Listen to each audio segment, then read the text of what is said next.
Hello students, स्वागत है आपका आपके अपने यूट्यूब चैनल अपना स्कूल पर। मैं अश्मिता आप लोगों को क्लास 10th का इकोनॉमिक्स चैप्टर 1 पढ़ा रही थी। हमने इकोनॉमिक्स चैप्टर 1 ख़त्म कर लिया है। विकास जो चैप्टर का नाम चैप्टर 1 था, तो आज हम लोग उस चैप्टर से रिलेटेड कुछ क्वेश्चन आंसर्स करने वाले हैं। कुछ जो एक शब्द में उत्तर दें या फिर एक वाक्य में उत्तर दें, कुछ उस टाइप के वस्तुनिष्ठ प्रश्नों का हम लोग उत्तर देंगे।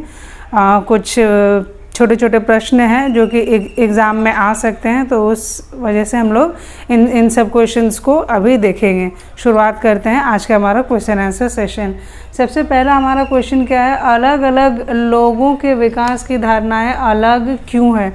हमने पहले ही दिन पढ़ा कि लोगों की जो अलग अलग लोग होते हैं उनमें विकास की धारणाएं अलग अलग होती है। ऐसा क्यों होता है? क्योंकि लोग जो होते हैं वो कैसे होते हैं? वो भिन्न भिन्न होते हैं। तो इसका उत्तर हम लोग क्या लिखेंगे? क्योंकि लोग भिन्न होते हैं। लोगों में विकास की धारणाएं अलग अलग होती है क्योंकि लोग क्या होते हैं? वो भिन्न होते हैं। ये हो गया हमारा पहला क्वेश्चन का आंसर। अब हम लोग दूसरा देखेंगे। दूसरा क्वेश्चन क्या है?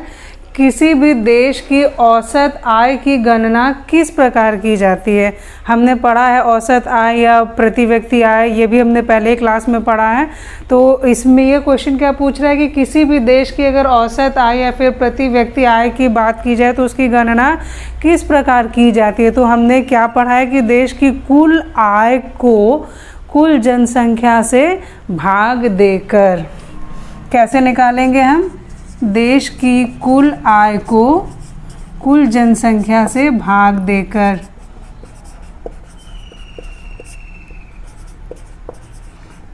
देश की कुल जनसंख्या से भाग देकर।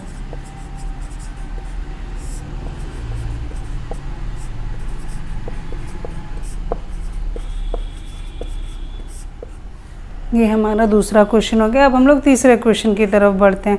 हमारा तीसरा क्वेश्चन क्या है कि भारत के किस राज्य में शिशु मृत्यु दर सबसे कम है?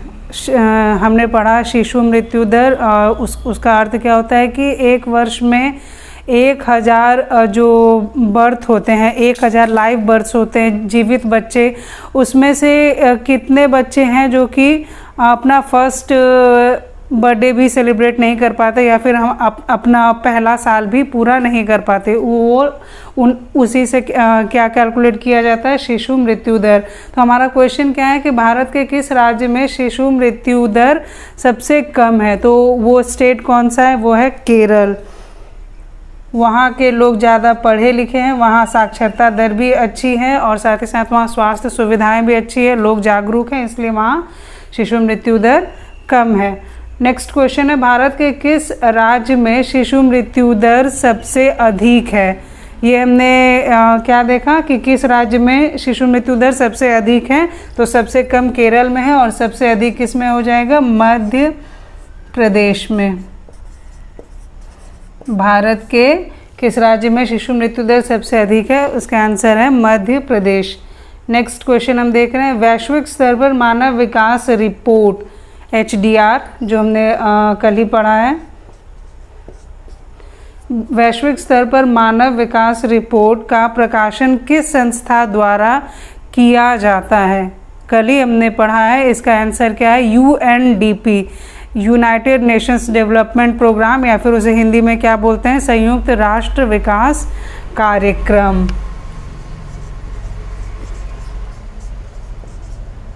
संयुक्त राष्ट्र विकास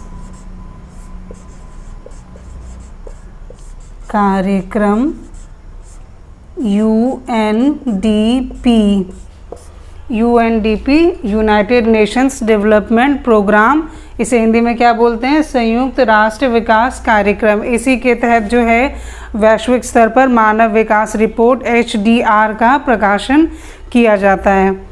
नेक्स्ट क्वेश्चन है हमारा, विभिन्न देशों के संदर्भ में मानव विकास रिपोर्ट में उनका स्थान किस आधार पर तय किया जाता है?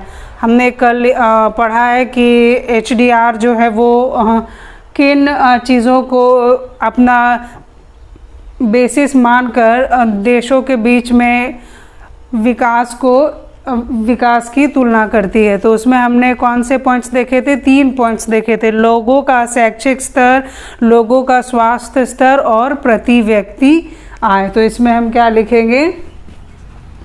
लोगों का शैक्षिक स्तर,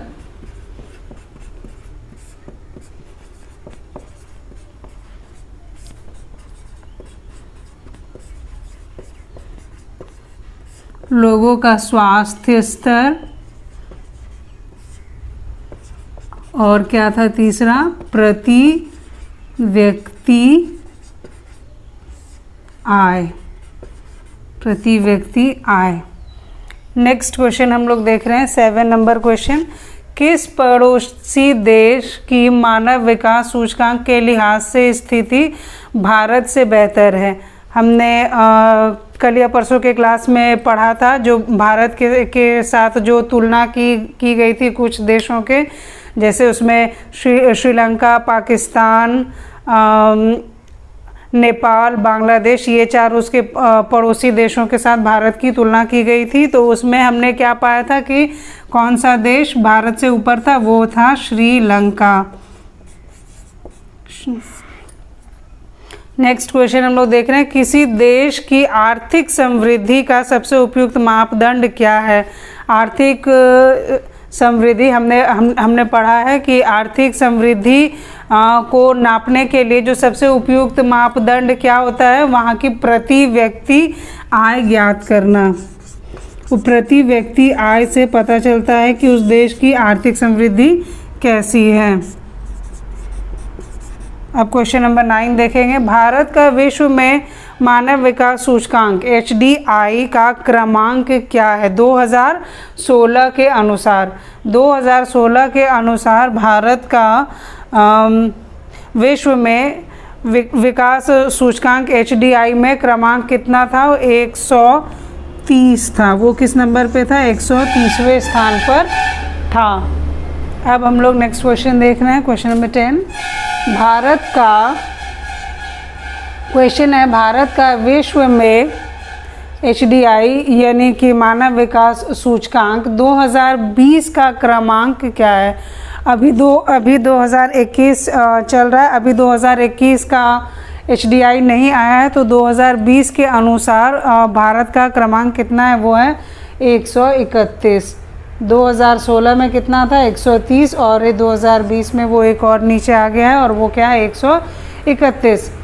नेक्स्ट क्वेश्चन है HDI 2020। HDI मतलब ह्यूमन डेवलपमेंट इंडेक्स, मानव विकास सूचकांक 2020 के अनुसार किस देश का क्रमांक 1 है? सबसे ऊपर कौन सा देश है? जैसे भारत 131 पर है, तो सबसे ऊपर कौन सा देश है? वो है नॉर्वे। नॉर्वे जो है वो सबसे ऊपर है। वहाँ जो है लोगों का शैक्षणिक स्तर हो, स्वास्थ्य स्तर हो या प्रति व्यक्ति आय हो, वो सबसे अधिक है, इसीलिए नंबर 1 पर कौन है? नॉर्वे। अब क्वेश्चन नंबर 12 देखते हैं हम लोग।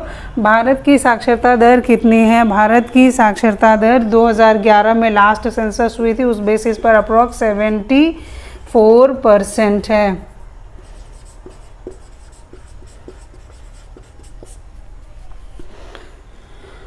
Question number 13। भारत के किस राज्य में साक्षरता दर 2011 जनगणना के अनुसार सबसे अधिक है? भारत के किस राज्य में सबसे ज़्यादा लोग पढ़े लिखे हैं? तो वो राज्य कौन सा है? वो है केरल। लास्ट क्वेश्चन अब हम लोग देखेंगे। भारत के किस राज्य में साक्षरता दर सबसे कम है? 2011 हमारा लास्ट सेंसस हुआ है, हर 10 साल के बाद होता है, तो 2011 का डेटा भी हमारे पास अवेलेबल है। 2021 का सेंसस अभी हुआ नहीं है। तो भारत के किस राज्य में साक्षरता दर सबसे कम है? तो वो क्या होगी? बिहार।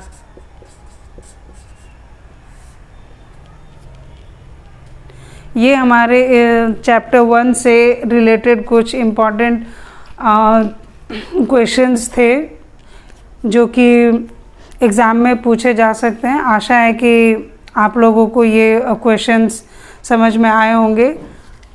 फिर आज के वीडियो में हम यहीं तक पढ़ेंगे, कल फिर मिलते हैं हम लोग। तब तक के लिए हमारे चैनल पर बने रहिए। धन्यवाद।